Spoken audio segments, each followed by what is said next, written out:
hope Christmas Kitty brings you for Christmas this Christmas? Some cozy sweats. That's too big. She's just a kitty. Oh, a little cup of coffee. How's a cat going to bring a cup of coffee? She could bring you cozy socks. Okay, cozy socks. Yeah. To drink a cup of coffee and to wear with my cozy sweats. Sure. The Christmas kitty can only bring little things in her mouth. True. She might bring you a mouse.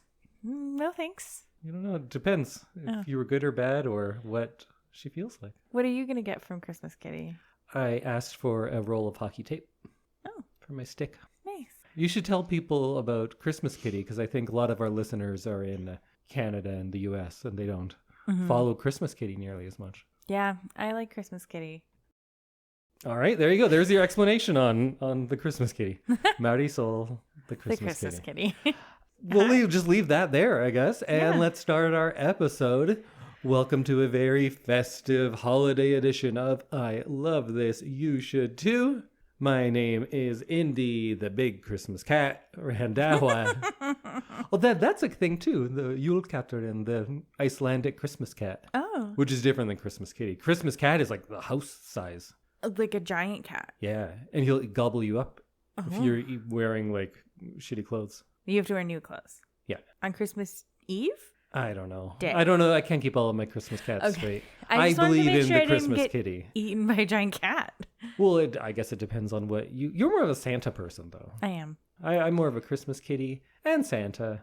I mean, Santa's here with us in the podcast studio. In my heart. And in your heart. Oh, on the desk. Well, that's just a toy. Oh, wait. That's not real Santa? That's not. Oh.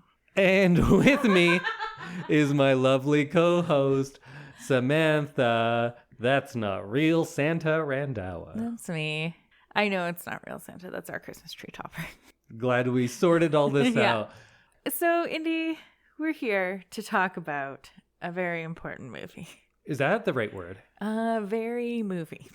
I don't know. A movie. Sure. Yeah, I'll give it to you. It's called Lights, Camera, Christmas. Mm-hmm. It is a 2022 Hallmark Channel original movie. I want to know, did you love it? Clearly, my answer to that I already know what your answer is. going to be no. Yeah. Did you even love this? No, I liked it. It was one of the better ones. So I'm going to say two things, and they are not mutually exclusive. Mm-hmm. I don't think this was an especially good movie. Mm-hmm. In the first 30 seconds, I could give you all the beats of where the story was going. Yeah. Also, I think this is the best Hallmark Christmas movie I've ever seen. The best? Yes. Wow. Okay.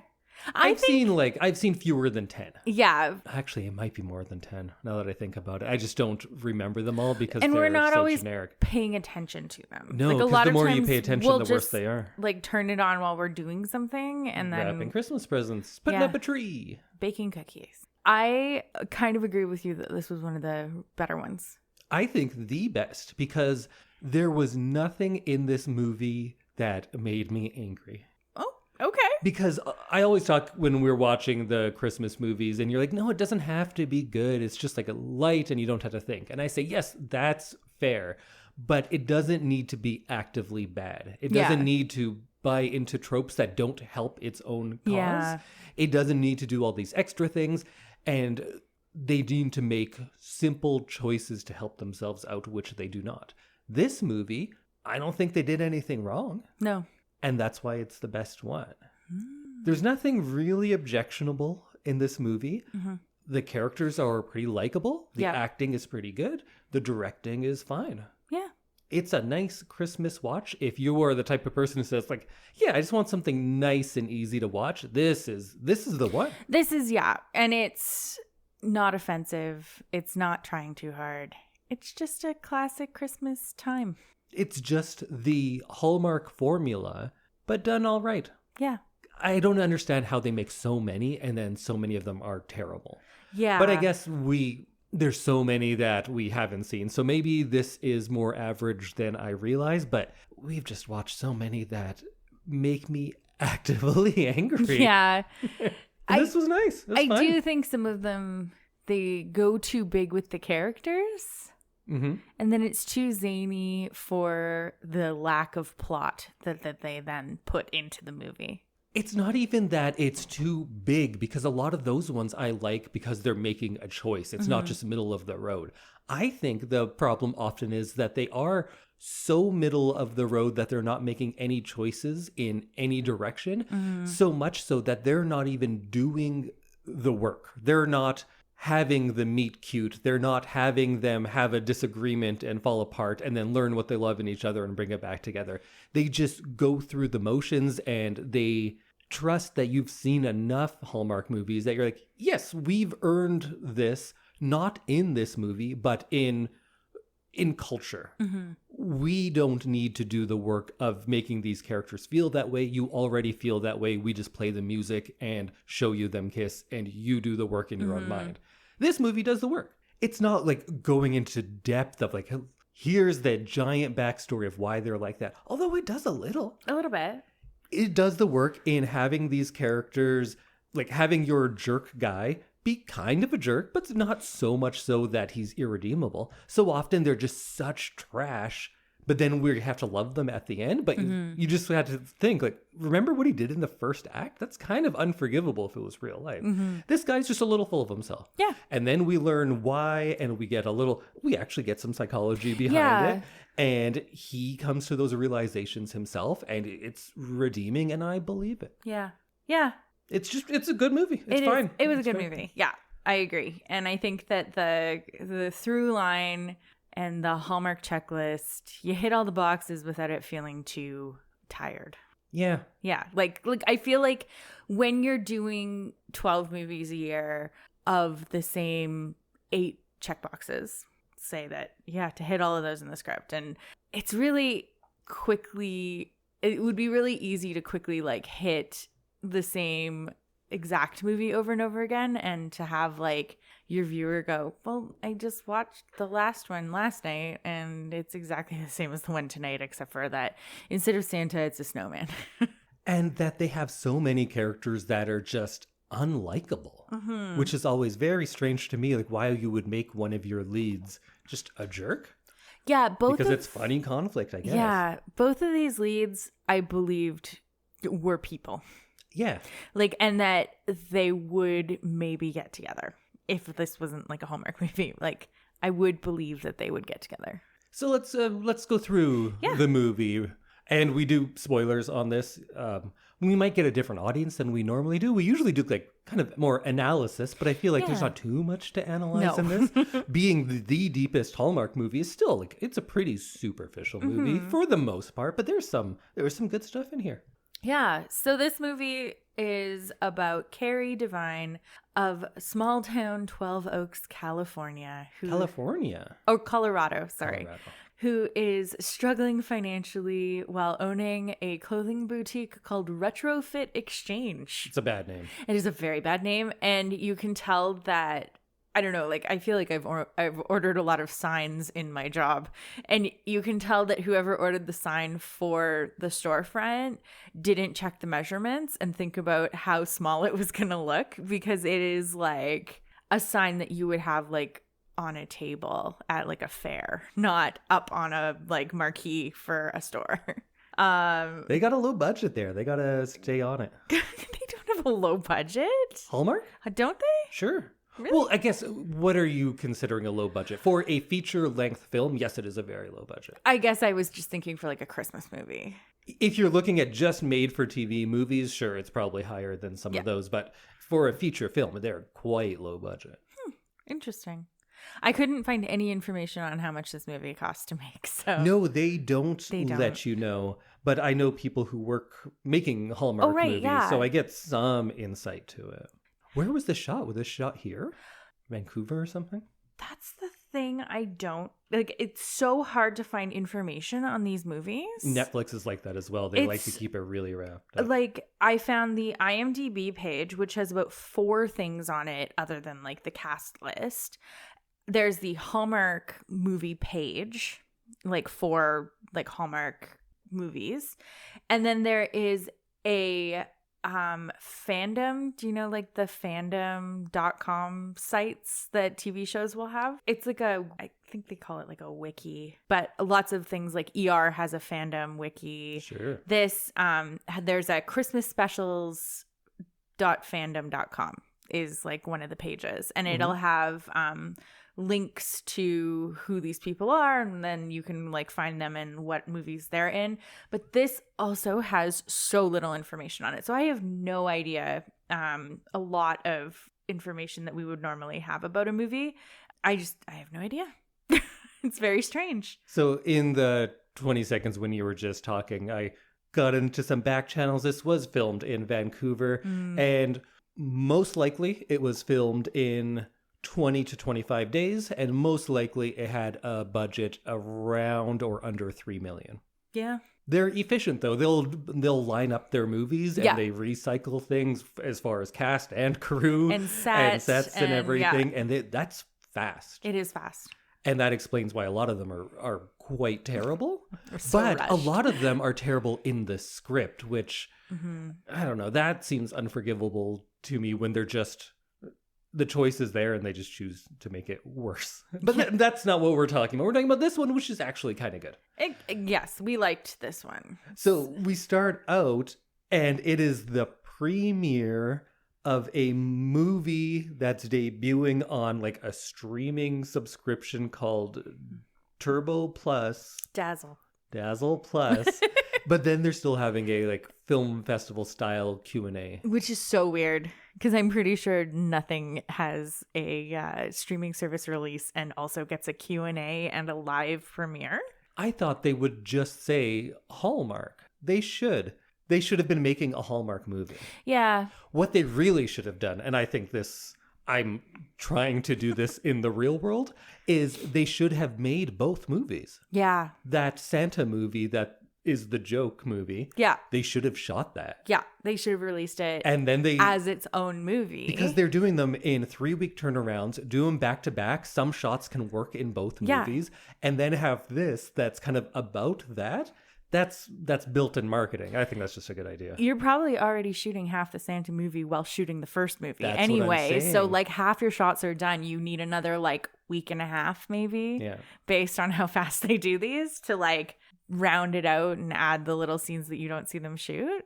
I'm trying to shoot a mockumentary making of a movie where terrible stuff happens on the set and the movie that they're actually shooting as well. And I think shooting them together, like it would be more work, of course, but it's not twice as much work. It's not the work of making 2 movies. Right. It's like 1.5 movies. Yeah. So you get free half movie. Exactly. Hallmark. You should have done that on Get this on one. it. Yes, because if you're shooting a movie, like you're already shooting a movie. Yeah. Yeah. So they're having this panel and they're like, you know who we need up here? The costume designer. And then she just tells a half-hour story. Yeah. That was so weird that they had an extra chair for her. And also it seemed like she was never planning on going up there. So she goes up and she starts telling basically what turns into the movie, the story of the movie. And we get a interesting exchange between Brad, the star, and the mayor. Oh, yeah, the mayor. The mayor was not the strongest actor. Also, just not the strongest part. Like, we could have done without it. Yeah. He should have been funny and wacky. Yeah. Give him a little bit more. Give him, like, 10% more part. And just make him, like, zany. But I did enjoy, or maybe not enjoy, I keep looking at this movie because if I just look at it did I like this movie and was it very good? No, not really.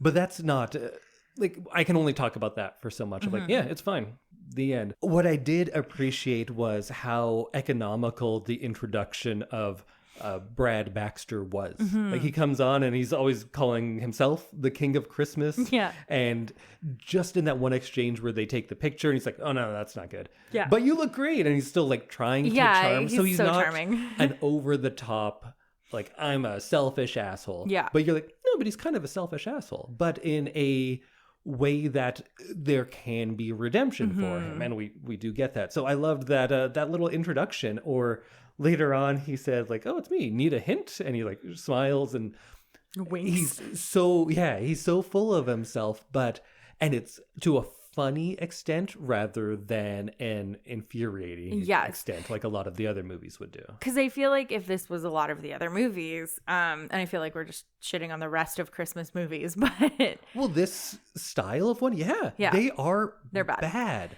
They're so bad. And that's what I appreciate about this movie. Not being great, but just like put in a little more effort. It doesn't require that much more to give me not a shitty movie. Yeah. So in the other movies, you'd get Brad with like 2 frazzled PAs running around behind him at all times. Like, and you'd be berating them. Yeah. And then we still have to like him because he's not terrible. He's just self-conscious. Yes. So I like that he's mostly on his own throughout the movie. Like he doesn't have a bunch of people like fawning over him and like making sure every need is met and anticipated. And I liked that we got just a guy who's really full of himself, but like he's just a guy. What I liked about him is his arrogance was clearly an attempt at self-preservation. Like we learn that he wanted to be this kind of actor. Well, first he didn't even want to be an actor, but then he wanted to be this one type, and he was scared and he feels guilty and like cowardly for not taking those risks. And now he's just playing it safe, and he's more playing this part of being arrogant rather than actually feeling that. He's a guy who's trying to play the part of what a movie star is.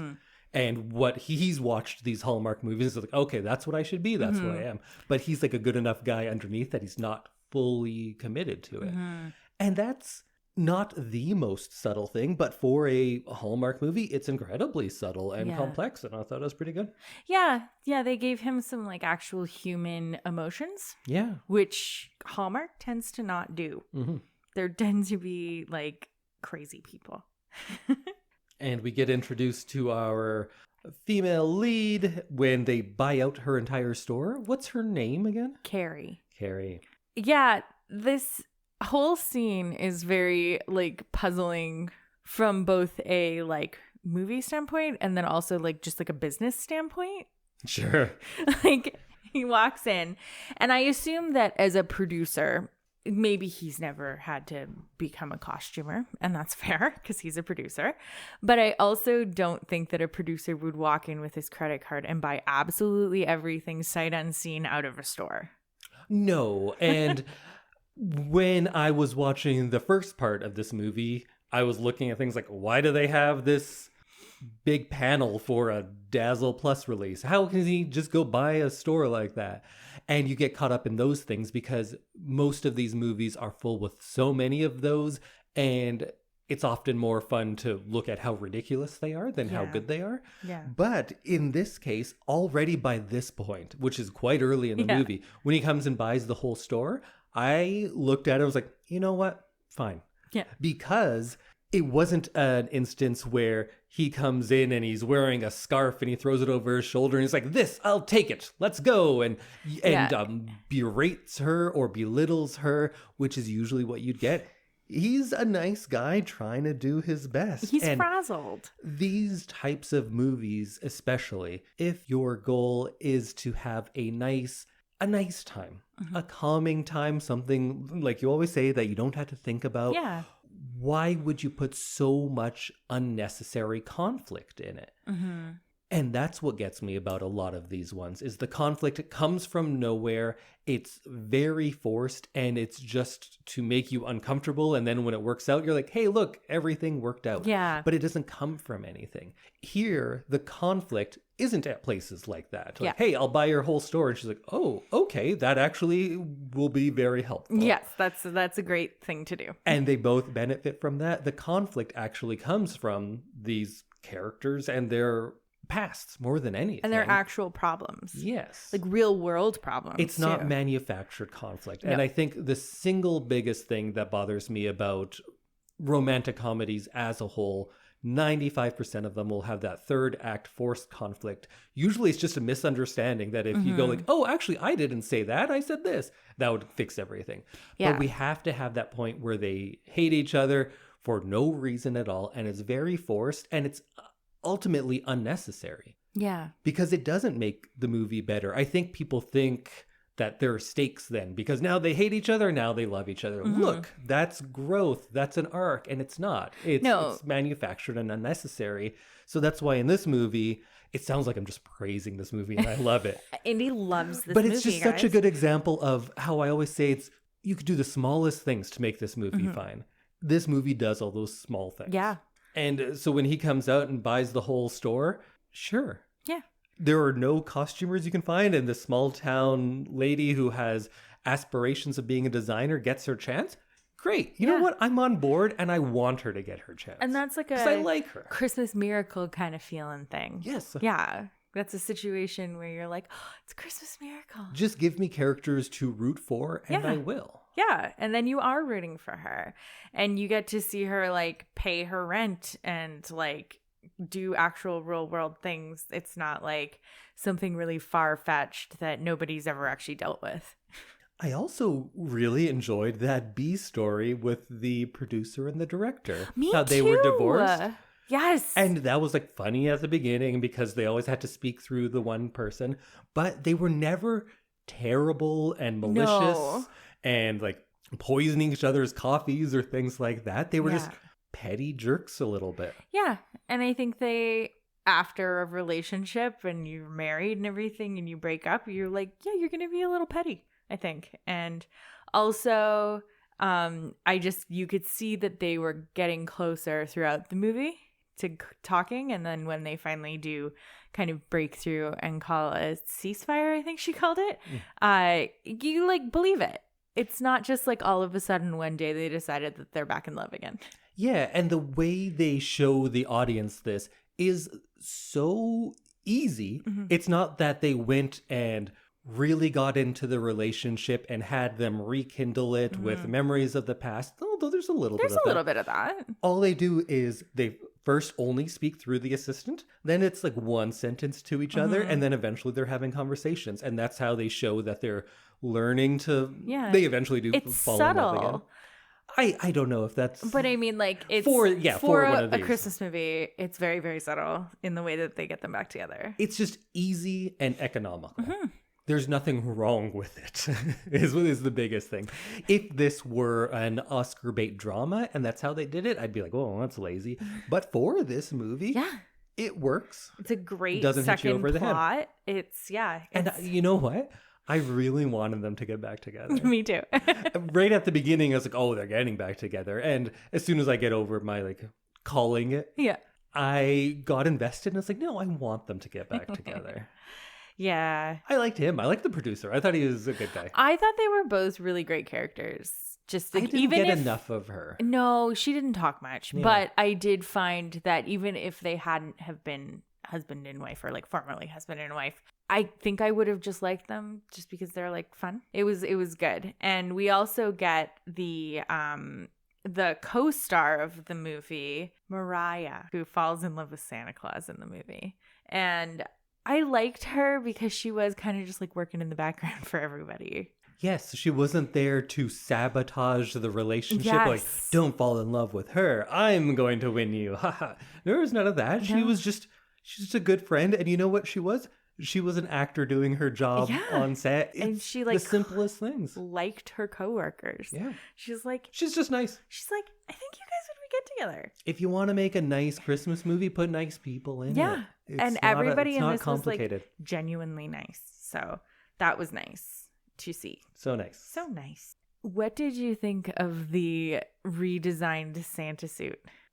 I don't have a strong opinion on it as like the question you asked. Like because it's a movie within a movie, and sometimes I have a hard time criticizing that internal movie as I would a movie itself, because it is a plot point of this movie. So any choice in that fictitious movie, whether it is good nor bad, does not make it good nor bad, because it's a creation of a fictional character. Yeah.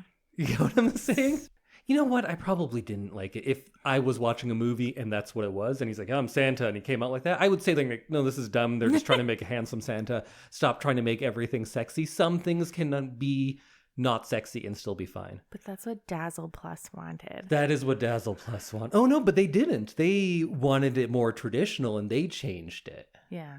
And then they were going to tell Dazzle to like just suck it up and deal with it. And then Dazzle was like, oh, okay. Yeah. We assume. Yeah, we assume. I'm just tired of everything having to be sexy. Yeah. So I really dislike handsome Santa. If you are a fat, bearded actor, you only have so many jobs. True. You don't have many. And handsome guys are taking that too? Yeah. That's bullshit.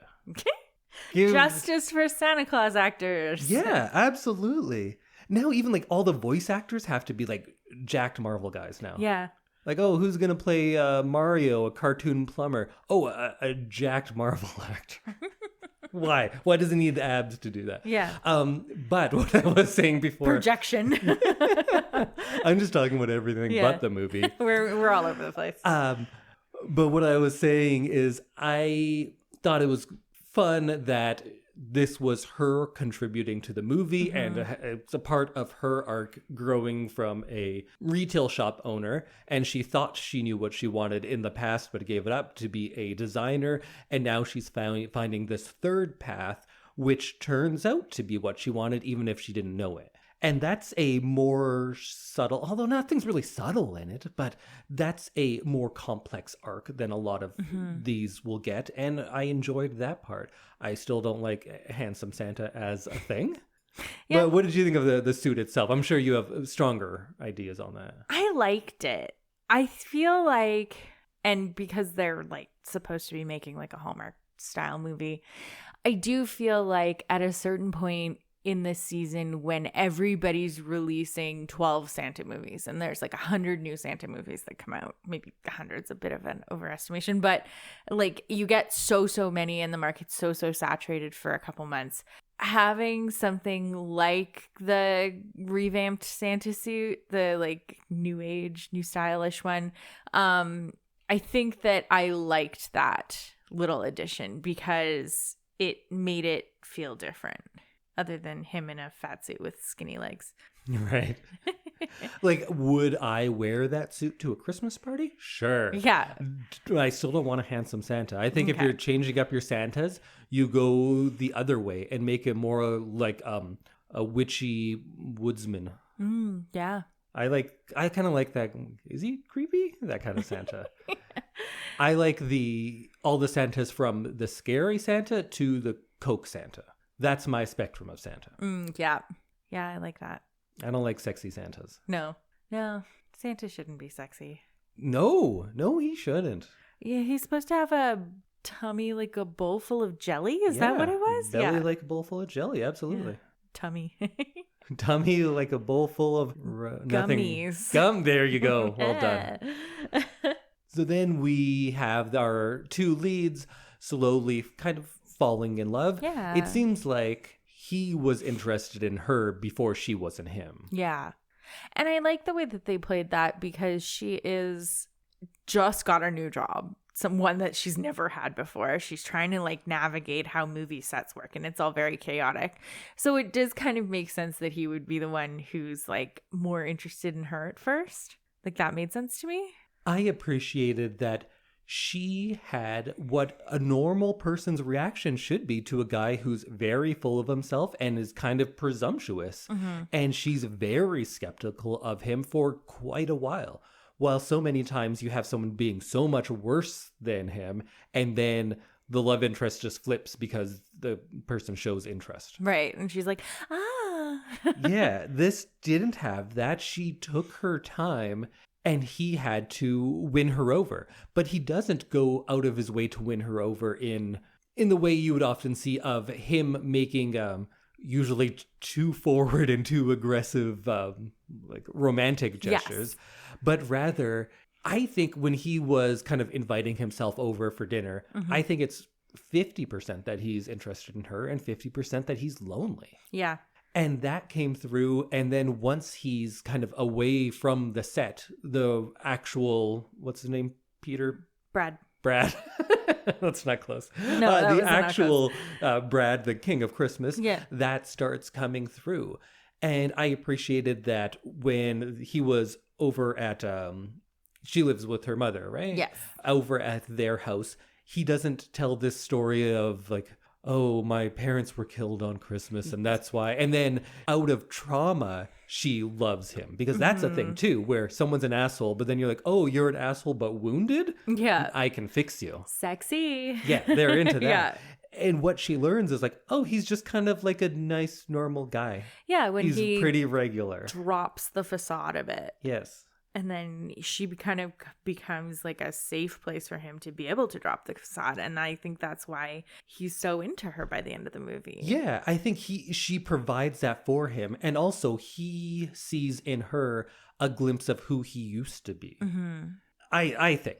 And by not making him as big of a douchebag at the beginning, he's never so terrible that he's irredeemable. And this turn, and it is a bit of a turn. Yeah. Doesn't seem so drastic. And rather than it's seeming like his character changes or like he found love and now he's not a terrible person, we realize that he was playing up those other aspects of himself. Yeah. And she's allowing him to be who he truly is. And so many like actual really good romantic movies, that's a trope that comes back a lot in what I think are more successful romantic stories of they find their love with the person who allows them to be their most authentic self. Yeah. And I think that's something going on here. Yeah. Yeah. And he does strike me at the beginning of the movie that he's not a person who ever like relaxes. No, he's always He's on. always on. And He's I like think doing the movie star thing all the time. playing the piano and eating chicken and like just sitting at the kitchen table. Like I think that you can see him relax and it's believable. I think when he talks about his parents and how much he loves them, I think that was the turn in her. Yes. To be like, oh, there's something Yeah, he's like to a him. real We person. have something in common because she has again, how often do you see two love interests in a romantic comedy, both of which have good relationships with their Healthy parents? relationships with parents. Like only one dead parent. Usually one of them's an orphan. That's the thing. More than 50% of people in movies are orphans. Yeah, so that's like a very commonly used plot point, I guess. And so yeah, you get to see two people who have like healthy parental relationships, and that's nice. That's nice for everybody.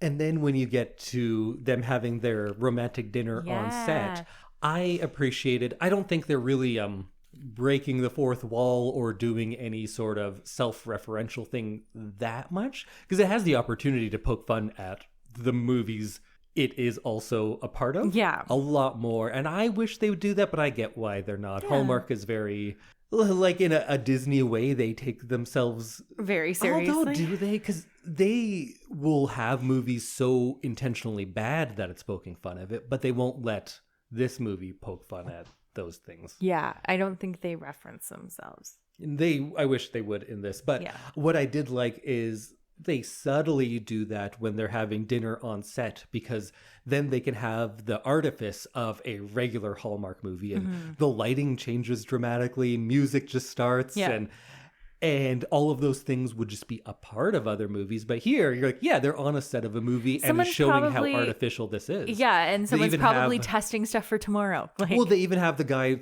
dropping the snow. Yeah. Right there, you can see the artifice. It's drawing attention to it. And I thought that was clever and kind of funny. And then also, it was a decent romantic scene. It was. And it was a cool date that isn't like, I bought you a restaurant. Like sometimes the grand gesture in these movies is like way too much.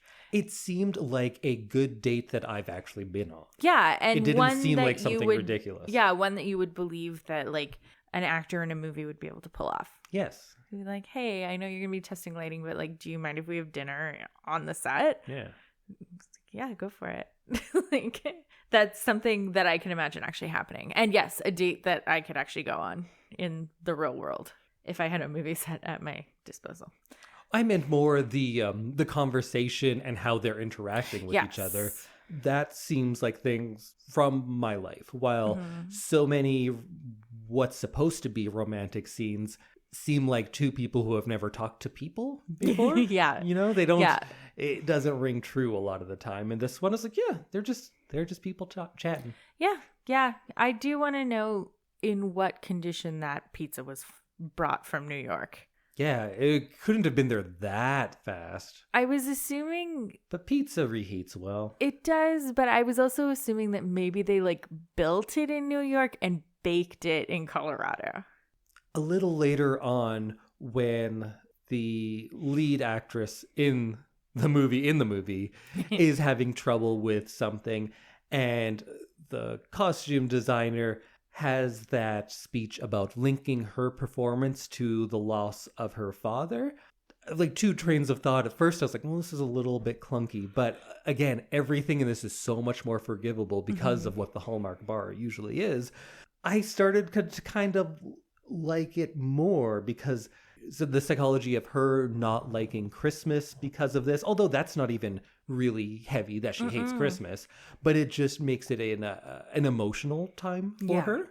It didn't seem very tacked on. No, that's like a normal human reaction that she's having there. And we get some insight into her character without it being and I get that it is kind of a dramatic monologue out of nowhere, but so much less so than I've come to expect from a movie like this. Because I feel like a movie like another movie would be like, she's the town Grinch. Why is she the town Grinch? Nobody knows. And then the whole movie would be unpacking why she's like such a Grinch. And you'd find out at the end, like, oh, I didn't make it home in time. My father was impaled by Blitzen. Yeah, for my dad died. So I liked that this was a like character problem that would happen for real. And it was kind of sad. And that all of the people there took that in and learned something about themselves and about her. Yeah. Some decent writing right there. Woo. You know what else I started to like after a while? Because my first time I was like, so the costume designer is on stage and is talking for a half hour? But then they kept going back to it. I kind of thought the framing story was effective. It was effective in pushing the plot along because this is an hour and 20 or something. It's a short movie. Yeah, it was 125, I think. So by having this framing story, you can just have someone say like, hey, how did this happen? And then they answer it, right? So we don't have to just jump into a scene where you're like, wait, why are we jumping over here now? It's an answer to a question and we can kind of get to the heart of the story that we, the audience of this movie, want to see. Yeah. Remember those two things on phones that were poorly done? Yes. Where it's just a message of, you have job. When can you start? Yes. It was like, wow, that's a real professional email. And then he accepts this job because a lot of his character is wrapped up in what could have been if he had chosen to be a little riskier and take more serious acting roles. And now he has a second opportunity to do this. So he's taking it. And the day after he says yes to this movie, just the internet is all about like, how can this good guy play a bad guy? This is really going to affect his No one's going to believe it. And that's a weird... Also, he's a Sparkle Plus actor. Yeah, he's not... And that's... Oh, but either way, that was silly. But again, if that's the worst thing in the movie, not so bad. Yeah, exactly. My favorite thing is next, which is there's a fire in the old barn where they're shooting. Oh, yeah. The vintage clock shop, the Gold Rush Museum, and the old bottle factory are all booked. What are we going to do? Lines like that made me wonder if they are kind of poking fun at Hallmark movies. I kind of feel like they are. But it wasn't so much like the town square gazebo, the Christmas tree farm, and Santa's workshop. Yeah. But it's still, it's pretty close. It felt like the writer was like, well, we gotta like do a nod to like how shticky other Hallmark movies are. And so that he's like, we'll do one line. And here it is. It made me think that those were locations in the last 3 movies that this writer had written. Yeah. Because they write, I know the actors and directors often are, but I think this writer, I don't know who it is, but chances are this writer's written a bunch of Hallmark Christmas movies. His name is Larry Goldstein, and he has written Friends and Family Christmas, Lights Camera Christmas, Forever Christmas, Royally Ever After, Angel of Christmas, My Boyfriend's Dogs, Hitched for the holidays. So yeah, he basically just does Hallmark movies. And now I'm more willing to give those ones I a know. chance. So that's why I Because looked this it is a up, because fine I one. was like, well, this guy wrote a decent movie. Let's look at the rest of his movies. Mm-hmm. Maybe we'll find some more that we like. But yeah, I was kind of waiting for like a funny town locations listing moment, because there usually is one. Yeah. And we both caught it when we were just watching it just now, and I had to rewind because I needed to know all the locations for that specific line, because it was so funny. I'll have to incorporate that into my movie. Oh, when we sat down, we said during this podcast, in the back of your mind, write a Hallmark movie and we'll pitch them at the end. Okay, I'm ready. So I can do let's it. see. Okay. Yeah, so that was like one of my favorite moments of the movie, just because it was so ridiculous. And there's no mention of these other places ever at any other point in this movie. They're just like, here's some random Hallmark movie locations. So Kerry gets the job in that really unbelievable email message from an employer offering a job. And then we find out that she turned it down to go to London with Brad, and then she finds out that Brad quit the movie. And I feel like they needed to have one more conversation here. It felt like they both Don't turn it down until you talk to it felt like at the end of their previous conversations, when they talked about both of their job opportunities, that they were like, no, we're going to go like do something for each of our careers separately. That's kind of how I felt like they left it. And then all of a sudden she's quitting her job so that she can go to London. It felt very like disjointed. Absolutely. Like in the real world, they would have had another conversation. And not just going to quit my job and decide I'm moving to be with you. But for a romantic comedy, it is a conflict that is actually rooted in these characters' wishes and not just a mishearing or misunderstanding, which is the laziest way of doing it. And then the more I think about it, the more I can see a little bit of maybe she was also choosing movies as a career for herself, because True. she does then go into that and talk about how she does enjoy it, and how she didn't know what her dream was until it happened. Yeah. So maybe there is a little bit of that, so we can give her a little more credit, not that she's just following a movie star around. It is perhaps some of her own agency coming through too. True. I did think it was funny when she's like confronts him, and then they both like walk away mad, and she's really upset, and she's like, never mind, I'm staying here and not doing anything different with my life. Yeah. And I'm like, well, you could have like done something else with your life. Nope. Like, nope, I'm staying, paying off the debt to the store, and I'm not going to work in fashion. It's just very funny that she just like shuts herself down. And then we finally do get to the present, where we get the makeup scene. Yeah. Kerry and Brad are talking, and then they break up, and everything in this entire scene is so abrupt in the delivery of the lines that if they had been like shouting the lines, it would have made a lot more sense, because everything has like such a final exclamation point on it. It kind of seems like they're like quiet shouting at each other. And the turnaways and coming back together and going apart and coming back. It was so funny because like he walks away, and then she turns away, and then he's right behind her again. Yeah, that was fun. I'm like, at least show him like walking up. I would be so startled if I had assumed that someone had walked away, even if it was like the big romantic moment. I'd be like, oh, why are you so close? Like, it's very startling. But then they kiss, and they are gonna live happily ever after doing movies, I assume. I assume, because he can also just bring his own costumer. Yeah, that's what people who only do Christmas movies get to do. Maybe. Yeah, the last scene I have in my notes, clunky but fine. Clunky but fine, yeah. And at least rooted in some good ideas. Yeah. And then she does the wink to the camera, The which I signature did wink. think was funny, because there's a callback to what he does in his That was movies. his signature move. Yeah. Yeah, I did like that. And I just liked that they incorporated that wink, because it was just funny. It was also another nod to like how cheesy these movies can be. Mm-hmm. Yeah. So what are your final thoughts on Lights, Camera, Christmas? I agree with you. I think it is one of the better ones for sure. and I think it's worth watching. And generally, we don't watch Christmas movies more than once. Like these kind of Hallmark movies, because there's not enough to really sustain a second viewing. No.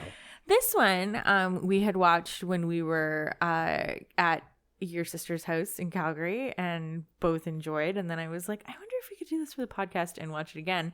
And I was a little worried that it wasn't going to hold up, that it was just going to be like real tired and kind of dead the Perhaps second better. watching. But I actually think I really enjoyed it the second time. Mm-hmm. So yeah, I'd say if you're looking for something that's got a little bit more substance to it and not quite as wacky, check it out. As a movie, I would give it, I don't know, 5 out of 10, 6 out of 10. I think I'd give it like a 6. As a Hallmark movie, this is a 10 out of 10. Yeah. This is the best made-for-TV romantic comedy around. I agree. Not that it's doing anything terribly new and novel or like breaking the genre.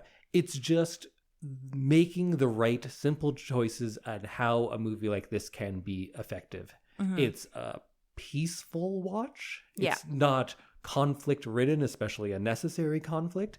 And the performances are good. The directing and writing is all very solid. And in the end, it's just likable people doing things at Christmas, which is probably what the market wants. Yeah. I don't understand why it's so difficult to get here, Yeah. but this movie does it. So if you are the type of person who wants to be like, I just want to put on a Christmas movie that's just nice. I don't want to think about it. I don't want anything too challenging. Mm-hmm. This is a good one for that. I don't think I will ever watch it again, but I do think when you get me to watch more Hallmark Christmas movies, because I know you will, this is going to be the bar now. Yeah, absolutely. And I'm going to see if I can track down some more of this writer's movies because... Or if the writer and a director have worked together. Yeah. Which they probably have. Probably. It kind of seems like they might be a pair. But yeah, so check it out. Lights, Camera, Christmas from 2022. And I'm sure it's playing again on the Hallmark channel at some point this season. Yeah, go watch it. It's not even December yet. Oh, but when this comes out, I might be. Actually, I don't even know what the date is. Don't worry about it. Don't worry about it. It may or may not be December. We're in full Christmas anyways. We are. All right, so this is a quality Hallmark movie. Yes. You get a pitch meeting with Jennifer Hallmark, the CEO of Hallmark Movies. Yes. And what's your pitch for a movie?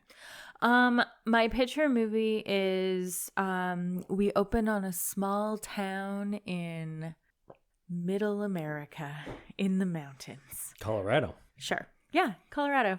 And the town of Christmasington is in crisis because their maple syrup food truck that does the maple syrup on snow they're running out of maple syrup trees. The trees are drying up and the town is in crisis because this is their one source of income. Wait, is the maple syrup there? Yes.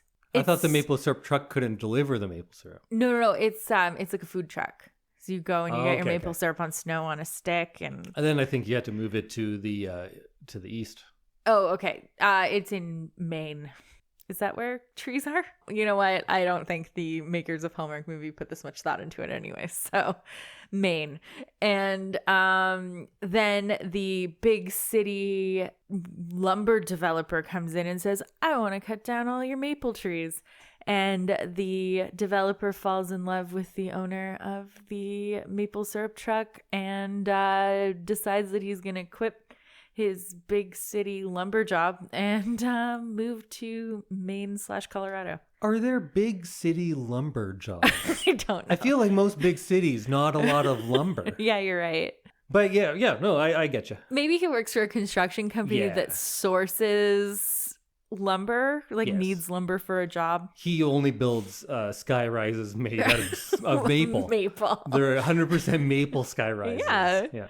And it's He works for Maple Sky Construction. Yeah, that's probably what it's called. Mm-hmm. Anyway, that's my movie. I'd watch that. Yeah, and she somehow has about 300 coats. Yep. And he only wears business suits for the first 3/4 of the movie, and then she gives him knit woolen of some sort. Nice. And he becomes a laid back small town guy. Sounds good. Yeah. Wear some plaid. Wear some plaid. What about you? What's your pitch? So we have 1998 Meg Ryan. She's my lead. Okay. She works for Hallmark. She is a movie producer, and we say Hallmark. Right. So she is going to your same town, Christmasington, Maine. Christmasington, Maine, yeah. Yeah, so she is going there because she's making another Hallmark movie. Oh, yeah. And she's like, oh man, this time they're making us actually film it around Christmas. Usually we just do these in September in Canada, but man, well, we're doing this now. And she doesn't like Christmas, but she doesn't hate Christmas. She sees Christmas as it's profit. It's money time. Yeah. Yeah. She wants to get out of Hallmark. Oh no, but they couldn't say that because it is a Hallmark movie, so maybe we'll scrap that part.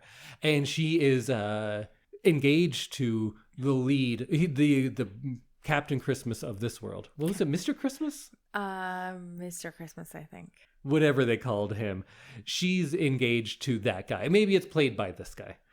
And it doesn't seem like a particularly loving relationship, but they're going to do this movie. So they're on set, and she's like, oh, there's not enough Christmas trees here. Where's the Christmas tree guy? And the PA goes like, oh, it's that guy over there. And he's, whatever the good Quaid is. There's Randy and Dennis. One of them's like crazy, and one of them's... Dennis? Sure. Okay.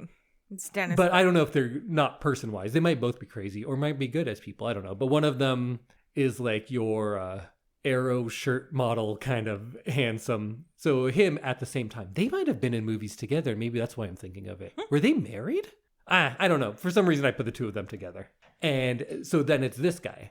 They were married. Oh, really? Yeah. In 1991 to 2001. Okay, well, that's why it's in my head of in 1998, they'd be a good fit. Yeah. Okay. Well, it's 1998, so they're working together. Okay. And it's him. And she's like, we need more Christmas trees in here. He's like, oh, yeah, okay, I can. He's a local guy. He works at the Christmas tree farm. We get a little backstory of him in later scenes. He's took over this farm. It was his wife's, and it was in her family. Oh. She died from a terrible lack of holiday cheer. I don't know why. She's dead, though. He has a daughter. Okay. She's precocious and is wise beyond her years because they always are. And she has some comedic relief throughout. Right. All of this I'm making up as we go. Okay, and so great. far, it's pretty good. Yeah. I'd watch it. Yeah. No, I wouldn't. And he sets up the Christmas trees for her. And she's like, okay. Get out of this scene. Get out of my scene. Now, Mr. Christmas chopped this tree. And he's like, I don't know how to fucking chop a tree. And they're like, hey, Christmas tree guy, get in here. How do you chop this tree? And he's like, oh, okay. You just go like this. And then she's like, yeah, that's good. You know what? Let's just use him. And they get like the close-ups of him chopping and then the wide shots of Mr. Christmas. And she's like, yeah, that's pretty good. Stick around. We might just have more work for you. And then they're going through making this very formulaic Hallmark movie. Mm-hmm. And anytime something comes up where this guy, the Christmas actor, he's like, oh, I can't do that. That's not something real guys do. And Quaid is there to say like, oh, no, I can do that. So he's always stepping in to like do the thing. So he's getting in the way. No, he's proving his value of, yeah, I'm the actual guy. Right. You have a movie about this small town Christmas tree farm guy who's all these perfect things. Quaid is actually him. Right. So they're going to be put in some places together. They're probably going to have to get trapped in a building or something like that. I don't know. Mm-hmm. But they are going to have to start spending more and more time together. Meg Ryan, because she just wants to get her movie done and get out of town. And this guy, because he's like, oh, I'm just doing my best and selling my Christmas trees to give my daughter a good Christmas. Is there going to be a cute, he teaches her how to chop down a tree scene? Well, yeah, because first he's going to have to teach the fiance, Mr. Christmas, these things. And then in that, she sees something in him. And then we start getting to more scenes where there's like a romantic thing. Mm-hmm. And she'll be like, hey, you're going to be like my small town consultant. You're my Christmas charm consultant. What would you do here? And then he says like very charming things and things that harken back to maybe her own childhood, things that remind her of how she grew up and before she was just about money and what Christmas used to mean to her. And he's just saying it because this is the life he lives. He's not like putting on a show. Right. But meanwhile, it's like kind of a buddy thing with Mr. Christmas, the actor. He keeps going like, oh, this guy's good. So he's encouraging Quaid to come along more because he's finding him very useful. Little does he know that once set closes, Meg Ryan and Quaid are like, there's something brewing there. I still have to figure out how we get the turn of like when they actually kiss and all of that sort of things. But that's my pitch. And then we can use it to also, it keeps poking fun at the formulas and how stupid they are, because in the movie, they would do it. And then Quaid would have to be like, oh, well, actually, and kind of have just a more heartfelt meaning behind things. And then they fall in love, and she gives up her job that she never really liked anyway, and it was just in it for the money, because she discovers, like, you know what? I have everything I need here on my Christmas tree farm. That's nice. Coming to theaters in 1996. Yes. Go back in time. All right. Well, what do we do next? Next, we will have some more Christmas things of the week, and then Indy will be letting us know what we're watching for our big watch the next week. Christmas big watch. All Christmas, all the time. That's this month. Or a holiday. I might do a Hanukkah movie. Okay. There's not many good Hanukkah movies. Someone go make some good ones, or suggest some to me. Yeah, maybe I we're haven't missing seen them. many, and the ones I had seen, nothing too special. Okay. So Hanukkah let me movies. know. Kwanzaa movies, Hanukkah movies. New Year's actually doesn't have very many good movies. Just New Year's Eve. Although I think Fruitvale Station takes place on New Year's Eve, doesn't it? Yeah. That's just sad. Yeah, I don't think that counts as Maybe that should be a rebroadcast for Christmas. for New Year's. Maybe not, but that was an episode. Go check that out. And come back here next week when we do more holiday stuff. Things and stuff. Yeah, I'm done pitching. Okay. See you next week, everyone. Goodbye. Ho, ho, ho.